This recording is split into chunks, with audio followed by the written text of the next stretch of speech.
বন্ধুরা, সবাই কেমন আছো? আশা করি সবাই ভালো আছো। মা এত কিছু নিয়ে যে বসেছে, এটা তেলের জিনিস। মা সকাল থেকে কষ্ট করে এত কিছু নিয়ে এসেছে। এখন মা তুমি বলো। আমি বলবো? তো বন্ধুরা দেখো, আমি কিন্তু সত্যি আমার ছেলে ঠিকই বলেছে যে আমি এখানে তেল বানাতে বসেছি। আমি বাড়িতে তেলটা তৈরি করেই লাগাই। সব থেকে প্রথমে তো এই যে কোকোনাট অয়েল, ঠিক আছে, প্যারাশুট, নারকেল তেল, আর এখানে আমি কি কি নিয়ে বসেছি সেগুলো তোমাদেরকে আমি একে একে সব দেখাচ্ছি। তুমি একটু ক্যামেরাটা ঠিক করে ধরো যেন বন্ধুরা সব দেখতে পায়, ঠিক আছে? সর্বপ্রথম আমি দেখাচ্ছি আমার ছাদের থেকে কি কি এনেছি। ছাদের থেকে এনেছি দূর্বা ঘাস, তুলসী পাতা, অ্যালোভেরা, আর এনেছি কারি পাত্তা মানে মিঠা নিম পাত্তা। এটা হলো আমার ছাদের। আর এখানে আছে দুটো পেঁয়াজ নিয়েছি, আর এই যে কয়েক কোয়া রসুন নিয়েছি। বলে একটু ঠিক করে দেখাও, না লোকে বুঝতে পারবে না তো সব, ঠিক আছে? আর আছে এখানে মেথি আছে, দেখো মেথি, কালো জিরে, এখানে আছে জবা ফুল যা আমি গতকাল নিয়ে এসেছিলাম কুতুব মিনারে গিয়ে, তবে ফুলটা একটু কম হয়ে গেছে।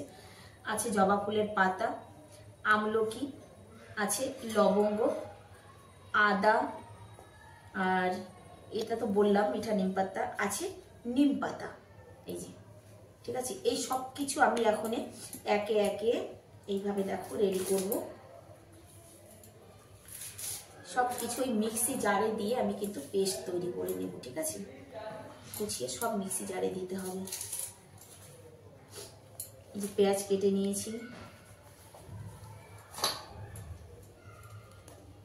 এবার আদাটার ছাল ফেলে সুন্দর করে আদাটাও কেটে দেব। নিম পাতা জোগাড় করার জন্য জানো সকাল থেকে আমি ঘুরছি। নিম গাছ প্রচুর আছে দিল্লিতে, কিন্তু গাছ অনেক উঁচু উঁচু, আর প্রচুর নিম গাছ কেটে দিয়েছে। আমাদের এই পাশে মেট্রো লাইন হচ্ছে তো, সেই জন্য নিম গাছ অনেক পুরনো পুরনো নিম গাছগুলো কেটে দিয়েছে। আর এই যে দেখো আদা এইভাবে ভালো করে ছালটা ফেলে নেবে, ধুয়ে নেবে। সমস্ত কিছু কিন্তু আমি ধুয়েছি, পাতাগুলো সব ধুয়ে ধুয়ে নিয়েছি, কেটে দিয়ে দেবে। এবার হয়তো অনেকে ভাবছো যে দিদি ভাই তুমি এত কিছু করে তেল তৈরি করো, তোমার চুল কোথায়? হ্যাঁ গো, সেটাও একটা কথা, চুল কোথায়? চুল আমার বিয়ের পরে 2 বছর পর আমার ভীষণ শরীর খারাপ হয়েছিল, আমি একেবারে শয্যাশায়ী হয়েছিলাম তখন।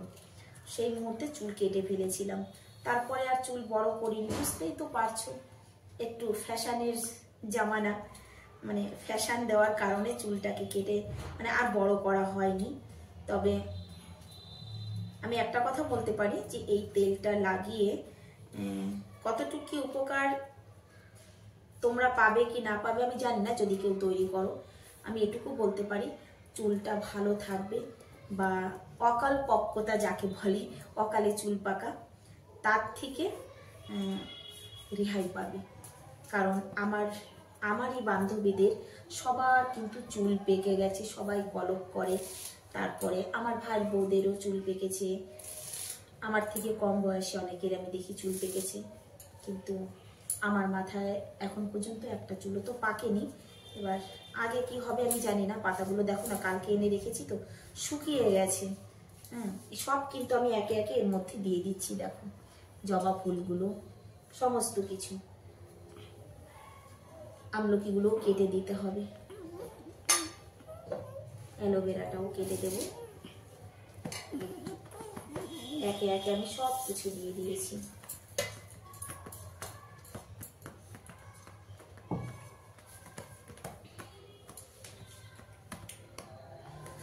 কাজ হচ্ছে না তো রে কীর্তিমান? সবকিছু কিন্তু এর মধ্যে দিয়ে দিয়েছি, বাকি রয়ে গেল অ্যালোভেরাটা। অ্যালোভেরাটাকে আমি সুন্দর করে কেটে নেবে। ভালো হয় যে দুপাশ থেকে ছাল ফেলে যদি ভিতরে পাল্পটা বের করে দেওয়া হয় তবে ভালো হয়, তবে এখন আর অত সময় নেই, বুঝেছো?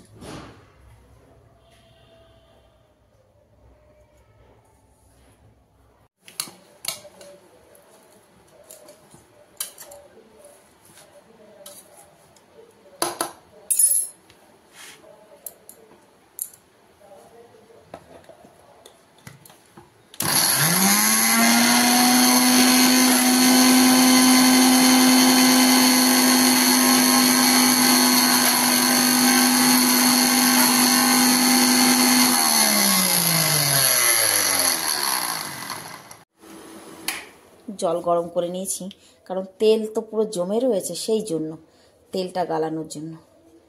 তেলটাকে আগে গালিয়ে নিই, ঠিক আছে, গলতে থাক। পেস্টটা কি সুন্দর তৈরি হয়েছে দেখো।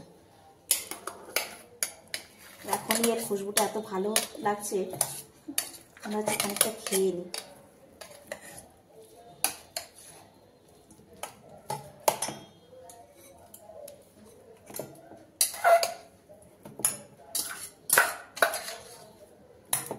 পুরো একটা মাখা মাখা তৈরি হয়েছে একদম। এবার পুরো তেলটা এর মধ্যে ঢেলে দেবো কিন্তু।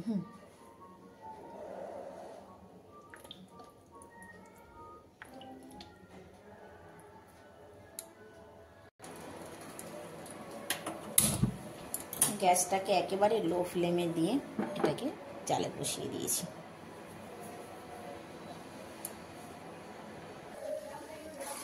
তবে একটা জিনিস, যে এখান থেকে সরবে না কিন্তু, ধীরে ধীরে ধীরে ধীরে এটাকে নাড়াতেই থাকতে হবে। কমসে কম 20 থেকে 25 মিনিট, আধা ঘন্টাও লাগতে পারে।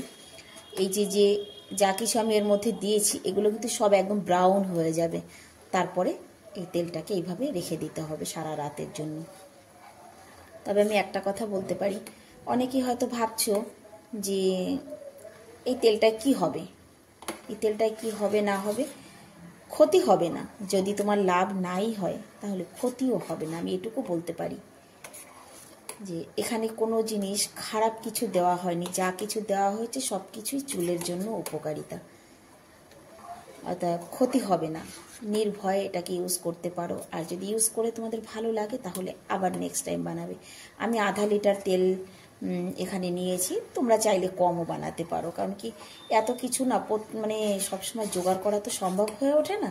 সেই জন্য একবারে আমি একটু বেশি করে বানিয়ে নিই। গ্রামে কি হয়, সব কিছু অ্যাভেলেবেল পাওয়া যায়। এই যে নিম পাতাটার জন্য জানো তো সকাল থেকে কত ঘুরেছি শুধু একটু নিম পাতা জোগাড় করার জন্য। কতজনের হাতে পায়ে ধরেছি, গাছ আছে বড় বড়, পারতে পারছি না। তো চলো আমি তেলটাকে জ্বালাই, তোমরা ভিডিওটা কন্টিনিউ দেখতে থাকো। কিভাবে ফুটছে দেখো। এটাকে কিন্তু নাড়ানো বন্ধ করলে হবে না, কারণ কি নিচে লেগে যাবে তাহলে। আর এখনো হয়নি, পুরো ব্রাউন হয়ে যাবে এগুলো, একদম পুরো ব্রাউন হয়ে যাবে। তা না হলে এর মধ্যে তেল থেকে যাবে তো অনেক, ব্রাউন না হলে জ্বলে যাবে একদম, তারপরে তেলটা ছেড়ে দেবে পুরো। আর আজকের আমার এই ভিডিওটা বানানোর সত্যি কথাই রিকোয়েস্ট ছিল যে দিদিভাই কি করে তেলটা তৈরি করো, একটুখানি ভিডিও করে দিও।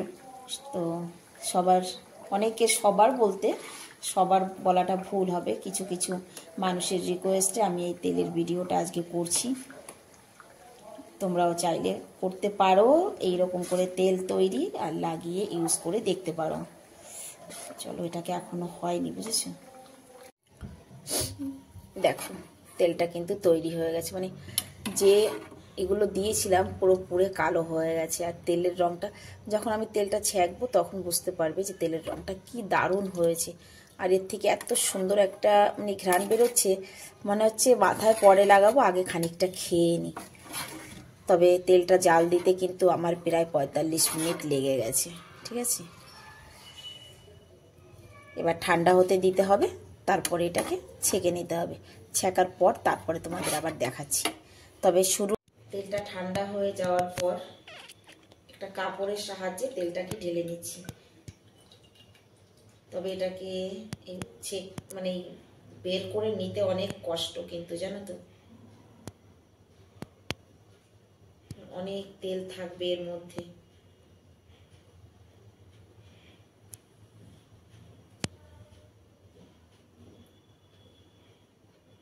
তেলের কালারটা একটু দেখো তোমরা, ঠিক আছে, কি সুন্দর হয়েছে, একদম মধুর মতো, দেখে মনে হচ্ছে একটু খেয়ে নি। আর এই যে অবশিষ্টগুলো এর মধ্যে হাত দিয়ে দিয়ে মাথায় লাগানো যাবে, জানো তো, অনেক তেল আছে, কিন্তু অত মায়া করলে তো হবে না, ফেলে দেব। তো ফাইনালি তেলটা তৈরি হয়ে গেছে। এবার তুমি 6 মাস 1 বছর যতদিন খুশি ততদিন রেখে তেলটাকে ইউজ করতে। অবশিষ্টটা আমি সবসময় ফেলে দিই, তবে আজকে ফেলিনি, তার মধ্যে জল দিয়ে এইভাবে ছেঁকে নিচ্ছি। এটা শুধুমাত্র তোমাদের জন্য। কারণ কি, এর মধ্যে অনেকটা তেল থেকে যায়। অনেকে হয়তো ভাববে এতগুলো তেল শুদ্ধ ফেলে দেব, সেটাকে না ফেলতে চাইলে এইভাবে বের করে নিতে পারো। আমি আগে কখনো এভাবে বের করিনি, তবে আজকে তোমাদের জন্য আমি এটা করে দেখাচ্ছি। এই যে বাটির মধ্যে জল ঢেলেছি, সেই অবশিষ্ট যেগুলো ছিল তার মধ্যে। তারপরে এইভাবে ভালো করে চেপে সেটাকে বের করে নিয়ে ফ্রিজে রেখে দিচ্ছি। এই দেখো, একটুখানি ঠান্ডা হবে, ঠান্ডা হলেই তো জানো জলটা নিচে চলে যাবে আর তেলটা উপরে চলে আসবে। খানিক সময় রেখে দেওয়ার পরে এই যে দেখো, জলটা নিচে রয়ে গেছে আর এতটা তেল আবার ওর থেকে বেরিয়েছে। মানে অবশিষ্ট থেকে তোমরা তেলটাকে এইভাবে বের করে নিতে পারো। এটাকে গালিয়ে ডাব্বায় ঢেলে দাও, ব্যাস। তারপরে এই যে বাটিতে নিয়ে বসে পড়লাম। এইভাবে তেলটাকে মাথায় অ্যাপ্লাই করবে। আমার এই ভিডিওটি যদি তোমাদের এতটুকু ভালো লেগে থাকে, একটি লাইক অ্যান্ড একটি কমেন্ট করে যেও। দেখা হবে আবার নেক্সট ভিডিওতে। চাইলে তোমরাও এইভাবে তেলটা বানিয়ে মাথায় লাগিয়ে দেখতে পারো। আশা করি ক্ষতি হবে না, ভালো যদি নাও হয়, কারণ এর মধ্যে একটা জিনিসও ক্ষতি হওয়ার মতো কিন্তু নয়। তো অনেকের রিকোয়েস্টে কিন্তু তেলটা বানিয়েছি। সবাই ভালো থেকো, সুস্থ থেকো। দেখা হচ্ছে নেক্সট ভিডিও।